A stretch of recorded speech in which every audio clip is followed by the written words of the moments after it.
cumprimento aqueles que vão estar também nos assistindo por meio do YouTube, na paz do Senhor Jesus Cristo. Nós hoje vamos para o Evangelho de Mateus, capítulo de número 16. Esse é o Evangelho capítulo por capítulo. Diz assim a palavra. Aproximando-se os fariseus e os saduceus, tentando-o, pediram-lhe que lhes mostrasse um sinal vindo do céu. Aí novamente, lá no capítulo 15, versículo 1, a gente viu lá os fariseus se aproximando de Jesus, A gente vê... Capítulo 16, versículo 1. Nós estamos 16, nós estamos lembrando 15 lá agora. Diz assim: aproximando-se os fariseus e os saduceus, tentando, pediram-lhe que lhe mostrasse um sinal vindo do céu. A gente viu no capítulo 15 os fariseus, 14, 13, os capítulos anteriores, esses grupos religiosos agora perseguindo Jesus de uma maneira feroz, assim, incomum. Eles estavam realmente assim, com ódio de Jesus já. Você vê a perseguição religiosa contra Jesus. E agora a gente vê no capítulo 16, versículo 1, os fariseus, e a gente vê esse outro grupo, os saduceus. Esses dois grupos aqui, eles eram divididos. Eles não compartilhavam, eles não tinham o mesmo posicionamento religioso, escriturístico, o mesmo pensamento doutrinal, de doutrina.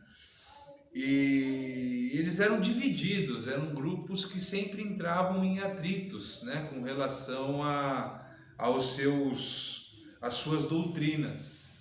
No entanto, aqui a gente vê que eles estão unidos, eles se unem contra Jesus, Então você começa a ver que esses grupos distintos agora, que não se misturavam,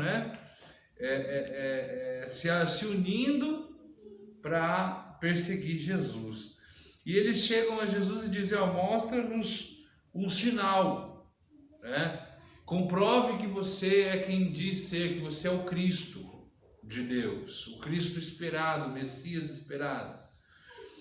No entanto, eles estavam perguntando isso com um coração incrédulo, O próprio texto diz que eles estavam tentando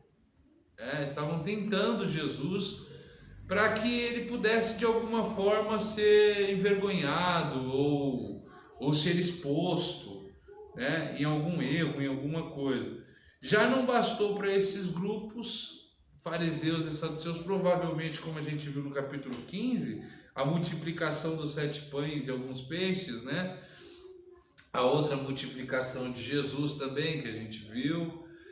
E eles provavelmente estavam presenciando esse milagre, esse sinal, Então, esse dos 7 peixes para 5.000, Contando as crianças que eu falei e as mulheres, Que não eram contadas, dava ali cerca de 10.000 pessoas, Então, eles estão rejeitando esses milagres de Jesus, esse sinal, dessa multiplicação, alimentando uma multidão No outro milagre a gente comentou que era 15.000, pessoas, a 20.000 pessoas, e Jesus fazendo esses sinais poderosos aí de multiplicação. Mas eles querem outra coisa ainda, Fora mortos ressuscitando, cegos vendo, coxos andando, o próprio ensino de Jesus, o ensino vindo do céu, o ensino diferenciado com o poder do Espírito Santo, os sinais espirituais, Jesus expulsando demônios com apenas uma palavra.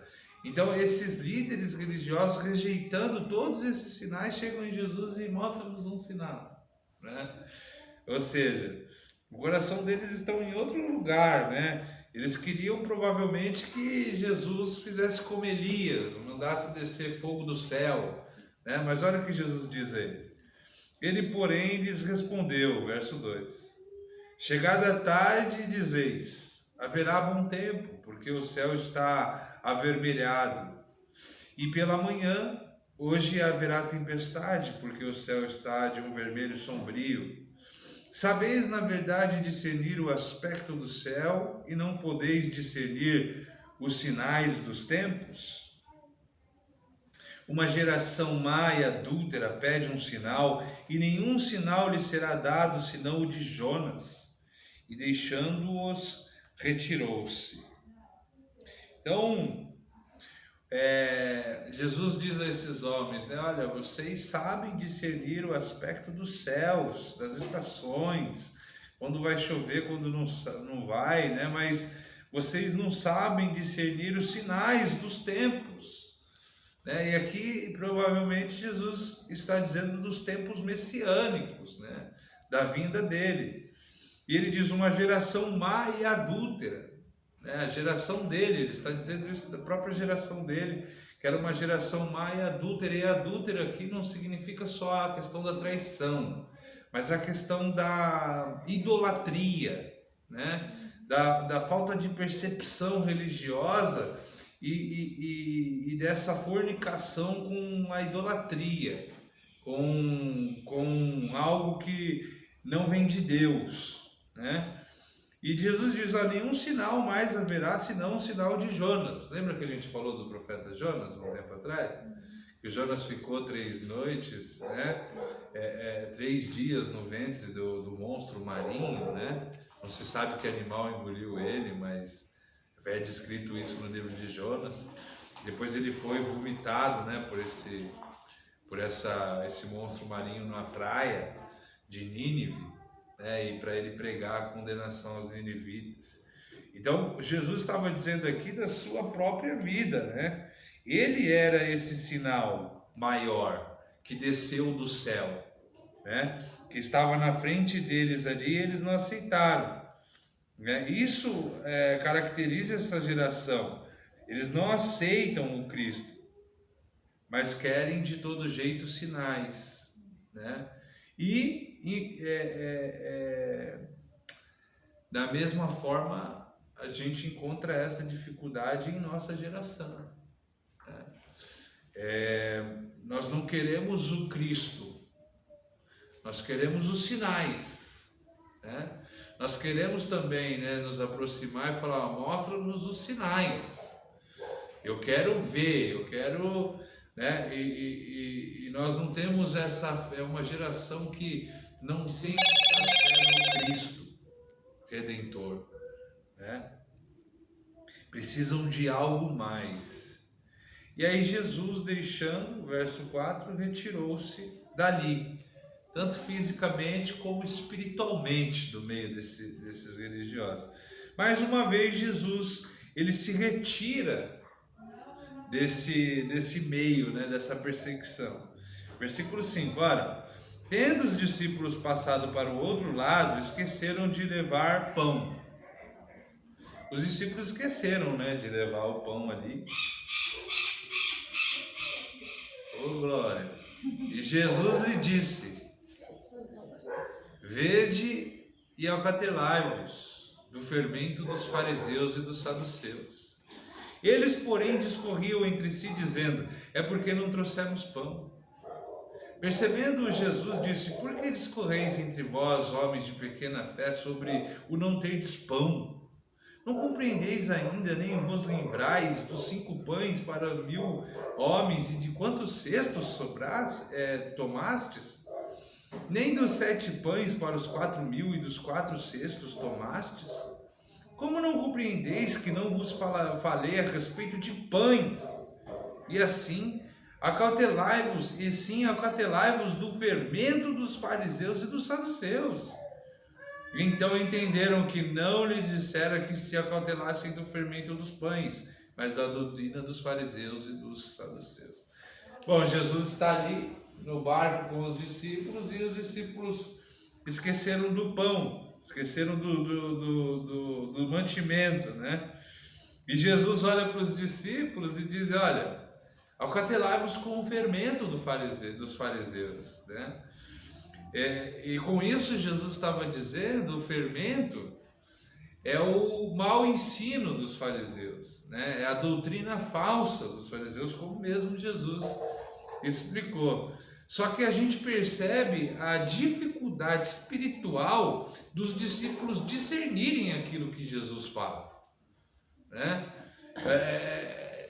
Será que ele está falando para a gente, dando uma bronca em nós porque nós esquecemos do pão, do fermento, né? Jesus estava ensinando eles. E Jesus fala: mas vocês ainda não entenderam? Que eu não estou falando, acautelai-vos dos fermentos dos religiosos, né? Da doutrina falsa. Vocês não compreendem as coisas espirituais, homens de pouca fé, né? Jesus dá uma arguida, né? Uma dura. Oi? Dá uma chacoalhada dos discípulos. Fala: vamos acordar para a vida espiritual, né? Vocês ainda, no verso 9, vocês ainda não compreenderam, né? Vocês não se lembram do que eu fiz? Você acha que nós temos necessidade, nós vamos passar necessidade de alguma coisa? Né? Vocês estão comigo, como quem diz assim, né? Quem alimentou agora há pouco uma multidão. Então, eu não estou falando de fermento de pão, estou falando do fermento da doutrina. E é usado essa questão do fermento, né? Porque um pouco de fermento, né? Como Jesus disse, leveda a massa toda, não é verdade? Não é assim?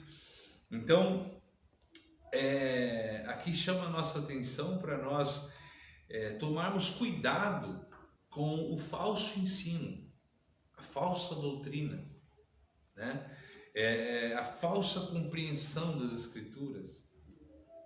Tomarmos cuidado com aqueles que se aproximam como mestres das Escrituras, porque esses fariseus e esses saduceus aqui eram mestres, eram pessoas que sabiam tudo das Escrituras, né? No entanto, o seu ensino, Jesus fala que é falso, é podre, é contaminoso, né? É um ensino que pode nos levar à destruição. E hoje, infelizmente, também a gente tem que tomar muito cuidado, né? Com a doutrina, com o ensino. Hoje também nós temos diversos grupos religiosos, né? Nós temos os católicos, né? E nós temos que tomar cuidado com a doutrina dos católicos. Nós temos testemunha de Jeová, nós temos as pessoas que não creem que Jesus era Deus, que Jesus era só um grande profeta, o Filho de Deus. Então nós temos que tomar cuidado para discernir as coisas espirituais, né? E tomar cuidado também de não achar que nós, de não deixar-se aprender, né? De não ter essa humildade de espírito, de pensar que nós somos os certos e nós não temos mais nada o que aprender, né? E quando nós temos uma postura de humildade, de percepção de si mesmo e de abertura para compreensão, né, o Espírito de Deus começa a nos revelar mais, né? Agora, onde há um coração endurecido, orgulhoso, né, que pensa que não pode aprender mais nada ou acrescentar mais nada do que já sabe, ali é uma terra infrutífera, né? Indo Jesus, verso 13, né? Indo Jesus para os lados de Cesareia de Filipe, perguntou aos seus discípulos: quem diz o povo ser o Filho do Homem? Aí, o Cesareia de Filipe, é bom a gente comentar um pouco acerca desse local, para a gente tomar nota de muitas coisas que Jesus ele vai ensinar agora nesses versos, né? Cesareia de Filipe, ele ficava a 45 quilômetros ao norte ali da Galileia, da onde Jesus se desenvolveu e cresceu. Cesareia de Filipe era o lugar mais paganizado na época de Jesus. Ali havia muitos povos gregos, romanos, ali havia o helenismo, ali, a mistura de cultura muito forte nessa Cesareia de Filipe. E aí o interessante da gente até falar é que Cesareia de Filipe ali, aonde Jesus provavelmente vai estar com os discípulos agora, haviam muitos cultos pagãos. Vamos dizer assim, se a gente olhasse com a nossa mente hoje, havia uma macumba brava em Cesareia de Filipe, a céu aberto. Havia uma baixada ali e havia até hoje, né? Tem, se você colocar no Google para Cesareia de Filipe, né, arqueólogos falando de Cesareia de Filipe, você vai ver isso que eu estou te falando. Existe uma caverna, uma montanha, e onde tem uma caverna. Dentro dessa caverna tem uma fonte, uma nascente, aonde sai uma nascente que irriga o Rio Jordão, onde João Batista batizava, né? E ali naquela caverna, naquela montanha existiam nichos. Sabe o que é nicho? É aqueles buracos na parede que colocam um santinho. Já viu isso? Até em beira de estrada às vezes tem aquele coisa com a santinha dentro, né? Haviam nichos, né? Pensa nessa imagem que eu estou te falando, né? Havia essa gruta, havia nessas coisas nichos com imagens, né? Imagens até de um ser místico, híbrido, né? Que era uma mistura de homem com animal, que chamava Pan, que vem da raiz, hoje a nossa palavra pânico. Era um ser místico grego, da mitologia grega, que ele envolvia as pessoas em pânico. Quando as pessoas, na mitologia grega, quando as pessoas passavam por lugares desertos ou lugares de florestas densas, né, no primeiro século, elas tinham medo desse Pan. Era um ser místico, assim, ele tinha pernas de bode na figura dele, né? Pernas de bode com chifres de bode e com corpo de homem, com cara de bode. Já assistiu Nárnia? Já viu aqueles seres que tem o bode, coisa de cavalo, né? Minotauro, essas coisas. Aqui a cavalo, a cabeção, a cabeça. É cabeça de coco com chifre, era um ser assim, né? Inclusive, por exemplo, pandemia. É um pânico geral, né? Então esse Pan, ele era tipo um demonião, né? Um satanás ali da região que era adorado ali mesmo, né? E ali, naquela caverna, a entrada daquela caverna era chamada de Portão do Inferno ou Portal do Inferno, né? Era onde Jesus foi, aonde Jesus declarou: as portas do inferno não prevalecerão contra a minha igreja, que a gente vai ver. Então, tá vendo o contexto que Jesus está? Ali também havia um templo de Zeus, né? Um templo suntuoso de Zeus ali, adoração a Zeus, uma mitologia grega ali que era adorada de demônios, realmente um contexto espiritual muito, muito complicado, onde Cesareia de Filipe. E é nesse lugar que Jesus pergunta aos discípulos: quem diz o povo ser o filho do homem? E a gente já falou sobre esse termo filho do homem, né? Que ele se refere a si mesmo, né? Um termo messiânico e tal. Eles responderam, olha o que o povo diz, né? Uns diziam João Batista, outro Elias e outro Jeremias ou algum dos profetas. Ou seja, o povo judeu aqui, a gente percebe a rejeição acerca de que Jesus, de afirmar que Jesus é o Cristo, é o Filho de Deus prometido, né? Opa, separei aqui. É o Filho de Deus prometido. Então, ele era um grande profeta, ele era um grande homem, ele era Elias que deveria, né, vir, ou um grande profeta, ou Jeremias que ressuscitou dos mortos, que Deus enviou de volta, menos o Cristo. né?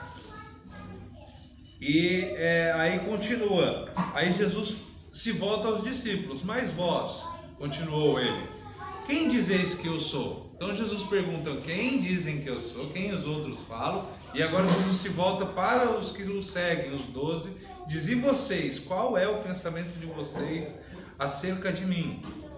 E aí Pedro dá uma resposta que é decisiva para todo aquele que quer ser salvo. É uma resposta que nós temos que dar a Cristo para a nossa salvação. Respondendo Simão, Pedro disse, tu és o Cristo, o Filho do Deus vivo. Essa é uma declaração famosa de Pedro, né? Tu és o Cristo, o Filho do Deus vivo.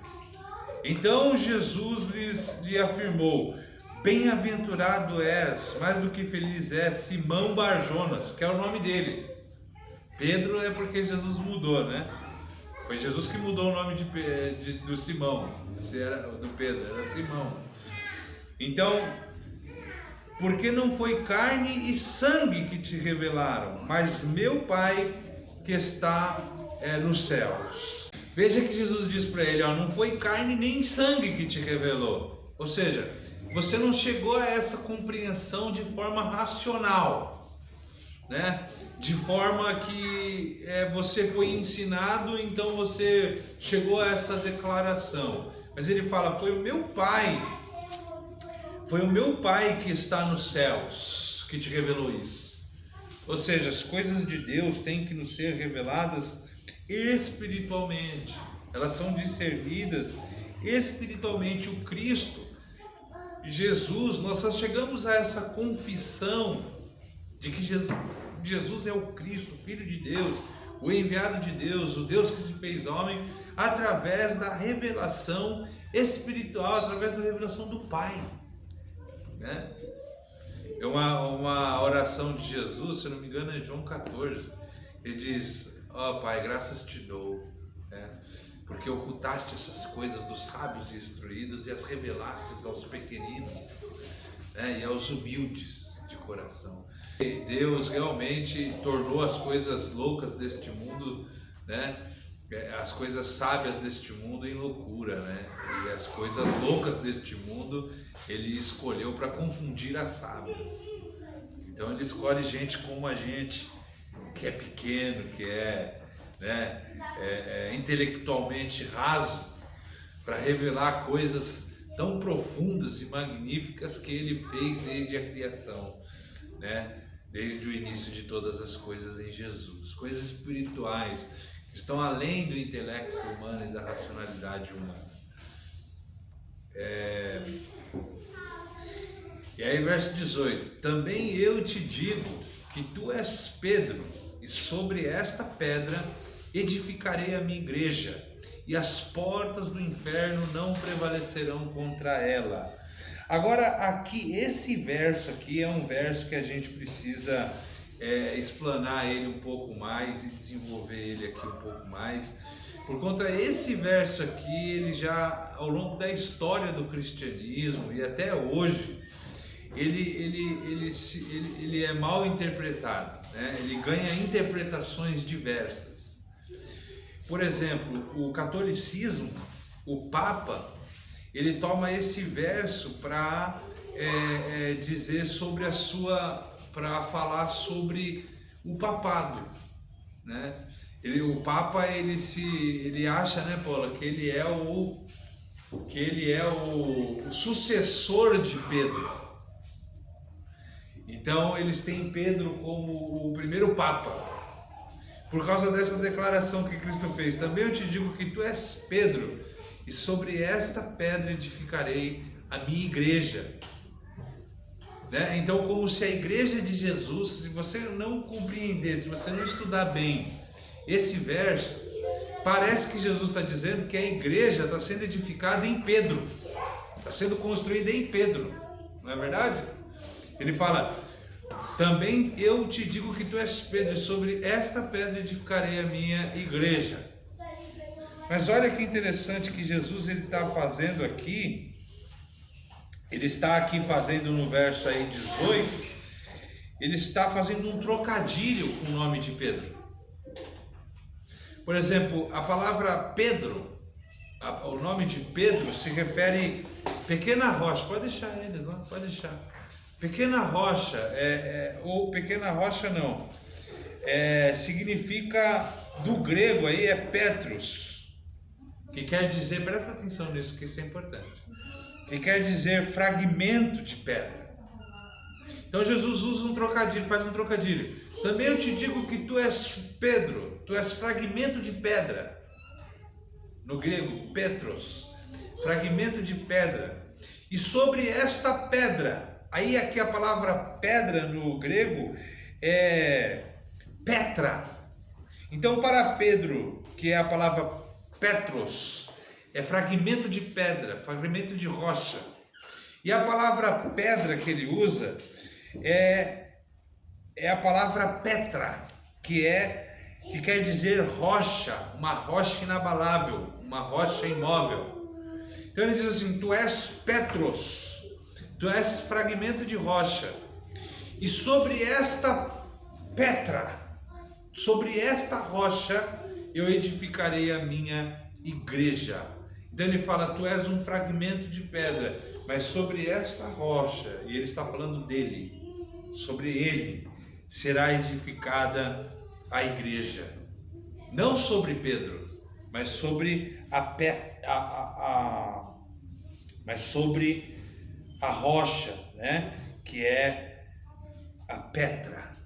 Não é o Petros, é a Petra, que é a rocha imóvel, né? A rocha inabalável. Jesus é a rocha viva, não Pedro, né? Como está lá em 1 Coríntios 3:11, a qual todos os redimidos, como pedras vivas, estão edificados, porque não há outro fundamento pelo qual, né, o homem seja salvo. Fundamento, não há outro fundamento que o homem possa ser colocado. Por exemplo, Pedro não é a rocha, quem é a rocha é Jesus, e Pedro é o Petros, ele é apenas um fragmento de pedra, assim como nós.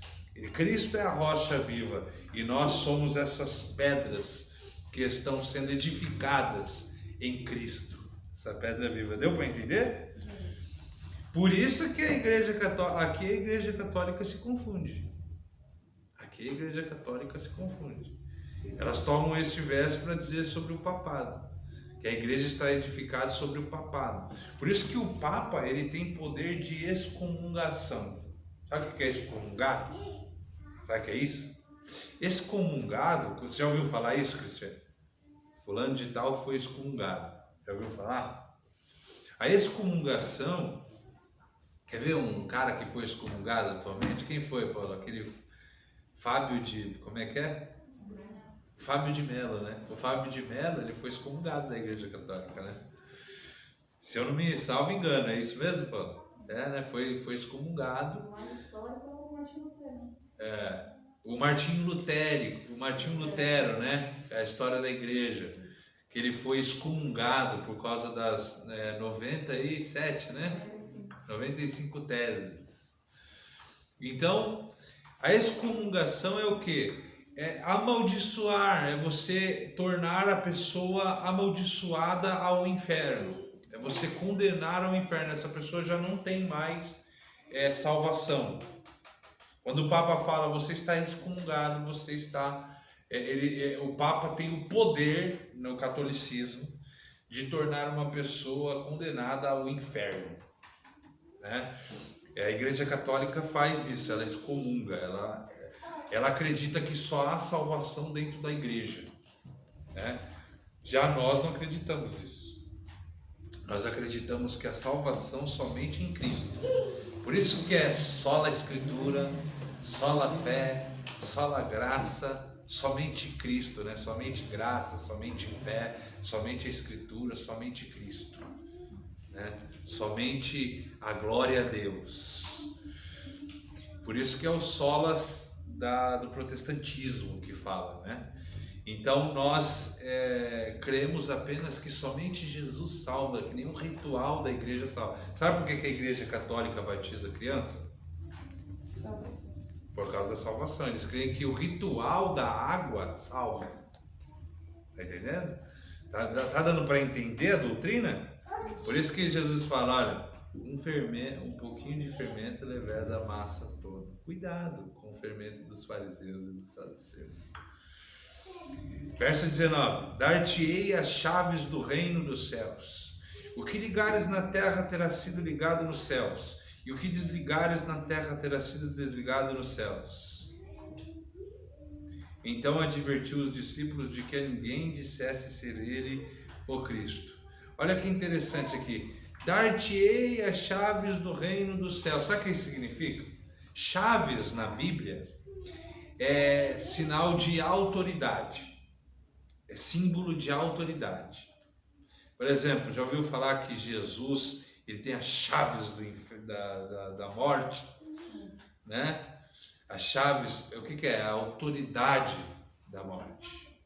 Né? Ele tem autoridade sobre a morte. Quando Jesus diz, dar-te-ei as chaves do reino dos céus, ele está dizendo que ele vai dar para a igreja, não somente para Pedro, mas para todos os seus seguidores, para todos os petros, para todos os fragmentos de rochas que estão na rocha verdadeira que é ele, a autoridade do reino dos céus. E o que ligares na terra terá sido ligado nos céus, e o que desligares na terra terá sido desligado nos céus. O que significa isso? Existe uma tomada entre o céu e a terra que você fica desligando? Não é isso, né? É esse besterol que eu acabei de falar. O que significa isso? Você sabe? Que será ligado na terra, será ligado no céu. Algumas pessoas têm isso como concordância. Nós aqui 4 chegamos e dissemos assim, vamos ligar aqui algo, vamos concordar com algo e o que nós concordarmos aqui será concordado no céu, será realizado no céu, né? Ou o que nós discordarmos aqui será discordado no céu, né? Às vezes as pessoas têm essa interpretação, mas não é isso. O que ele está dizendo aqui é que nós, através da pregação do Evangelho, nós temos a autoridade do reino dos céus. Foi nos dada a autoridade de pregar a respeito de Jesus Cristo, de ter Jesus Cristo na nossa vida. Foi nos dada a autoridade do nome de Jesus. Do reino dos céus quer dizer aqui do nome de Jesus. Então, por isso que ele fala que as portas do inferno, no verso 18, não prevalecerão contra a igreja dele, né? E aqui a gente nota essas portas, chaves do reino, porta, né? Porta aqui é esse ataque constante ao inferno. As almas não ficarão mais presas no inferno. A porta do inferno não vai perseverar, ela vai cair. E a igreja vai avançar e vai saquear as almas do inferno. Né? E, inclusive, lembra daquele contexto que a gente estava falando aqui de Cesareia de Felipe, que Jesus está na frente do lugar que é considerado a porta do inferno. Né? E aí dar-te-ei as chaves do reino dos céus. Né? Darei autoridade à minha igreja, para ela falar do meu nome. E esse desligado e ligado nos céus significa que nós, quando pregarmos o Evangelho, nós somos portadores dessa mensagem, portadores dessa autoridade. E quando as pessoas ouvirem o Evangelho, elas podem ser conectadas a Deus, ou as pessoas que rejeitarem o Evangelho, elas podem ser desconectadas do céu. Né? Então, por isso que o Evangelho ele é algo assim tão especial, é o poder de Deus. A compreensão das Escrituras, a pregação acerca de Jesus Cristo é uma coisa tão importante na vida do cristão, né? Porque é através do nome de Jesus, é através da pregação acerca do Cristo que as pessoas chegam à salvação. Elas podem ser tanto desligadas como ligadas com Deus. A rejeição do Evangelho significa condenação eterna. E a aceitação do Evangelho, a confissão de Pedro, né, tu és o Cristo, o Filho de Deus vivo, significa a vida eterna. Por isso que eu comecei dizendo que a afirmação de Pedro é uma afirmação decisiva na vida de uma pessoa. Aqueles que declaram como ele: tu és o Cristo, o Filho do Deus vivo, e que vivem por isso, né, por essa declaração, sim, esses têm a vida eterna. Os que o consideram mais um profeta ou um homem sábio que veio na história humana, né, e pregou sobre o amor apenas, e falou, e não reconhece como a porta do reino dos céus, né, não reconhece como o pão que desceu do céu, como um bom pastor, esses estão desligados do reino dos céus. E olha que interessante, você é portador, você tem essa autoridade do reino dos céus, né? Você tem esse poder investido por Cristo de saquear as vidas do inferno pela pregação do Evangelho, né? Então, veja bem, nós estamos em uma guerra espiritual, né? Nós precisamos que os nossos sentidos espirituais se abram.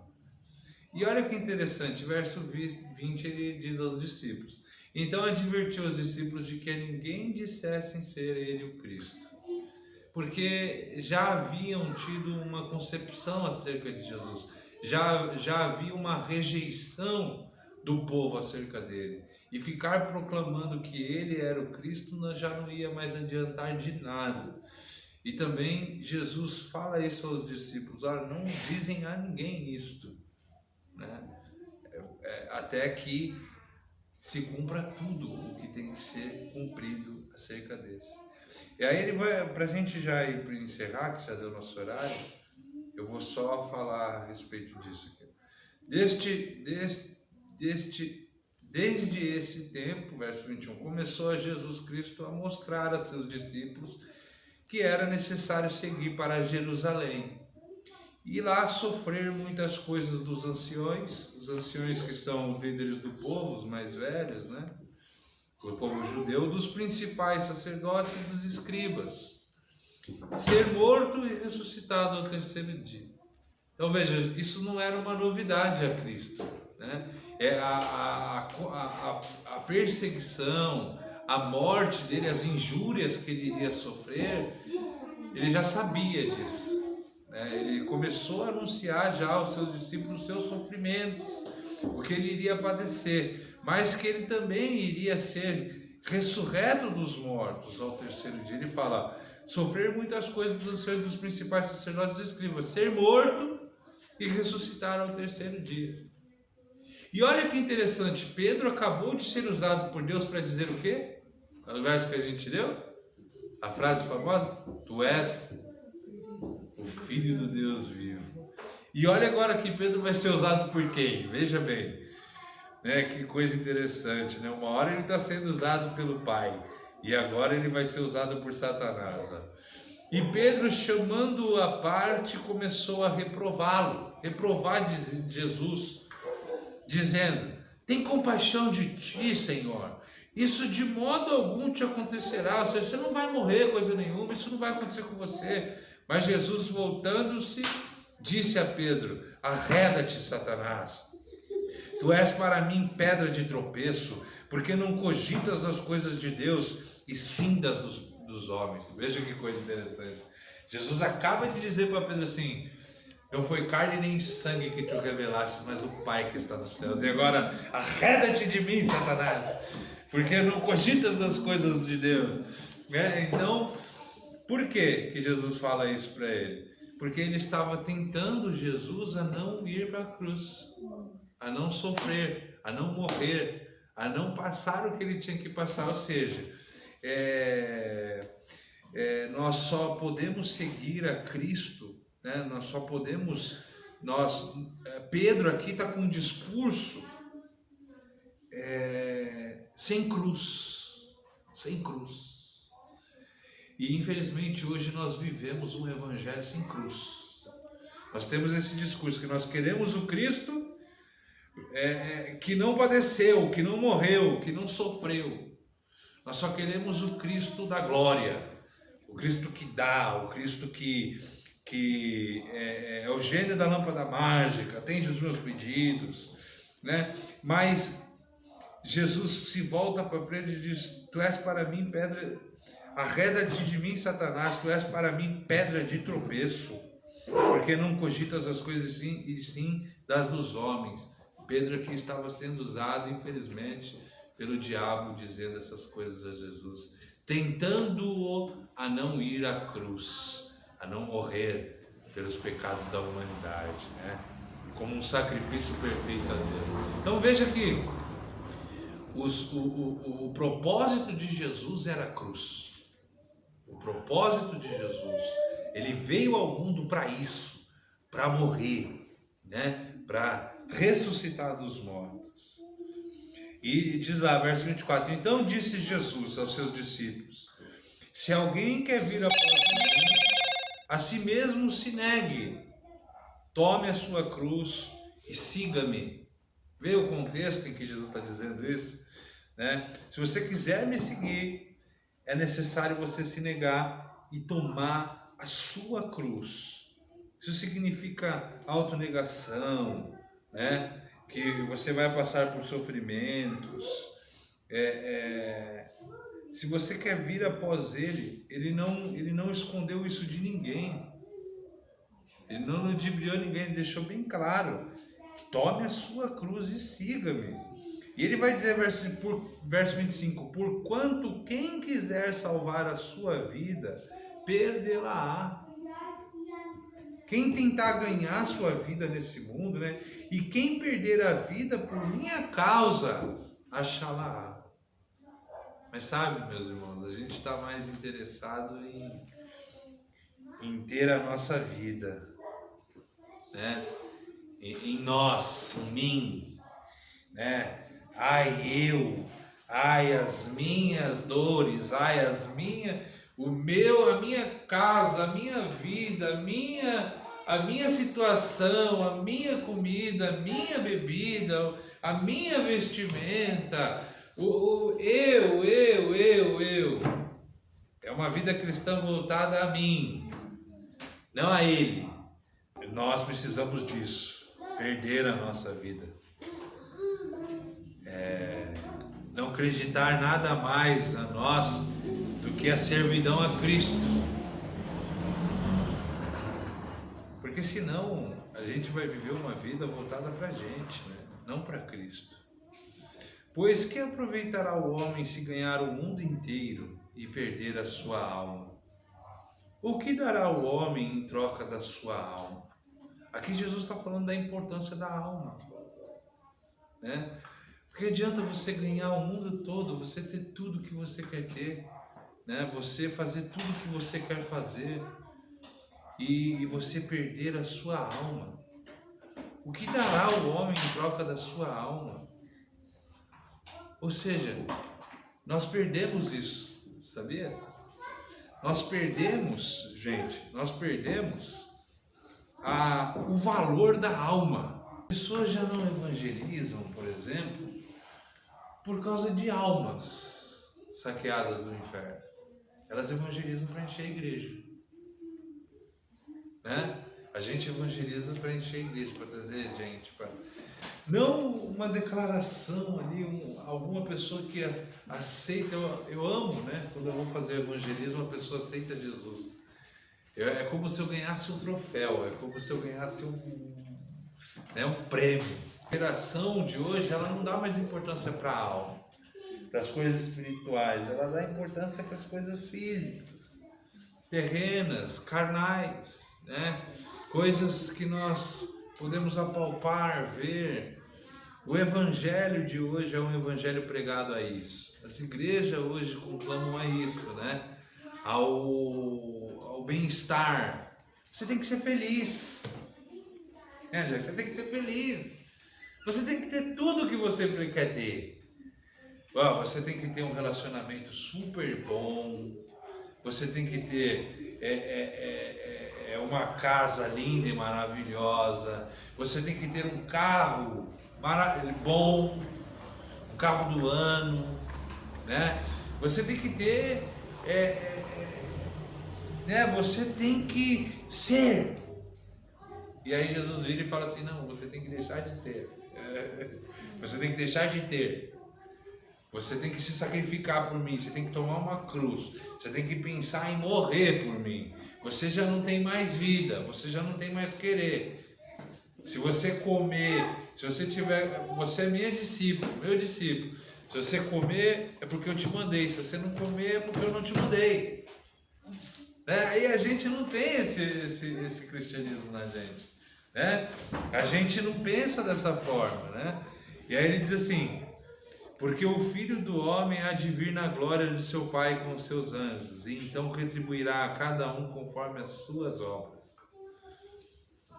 Em verdade vos digo que alguns há dos que aqui se encontram, que de maneira nenhuma passarão pela morte até que vejam vir o Filho do Homem no seu reino. E aqui muitos tomam esse versículo e fazem dele uma grande, né? Falam que Cristo mentiu, porque ele falou que muitos que estavam ali com ele viriam ele vir e ele não veio, né? Mas isso aqui Jesus está dizendo de algumas pessoas que presenciariam a transfiguração dele, que vai ser no verso 17, no capítulo 17, que fala alguns discípulos dele ali veem ele transfigurado em glória, né? Vê o Cristo em glória ali na frente deles, que foi Pedro, Tiago e João, né? Que viram ele em particular, viram a transfiguração de Jesus, que vai ser o capítulo 17. E aí a gente fala sobre isso na próxima aula.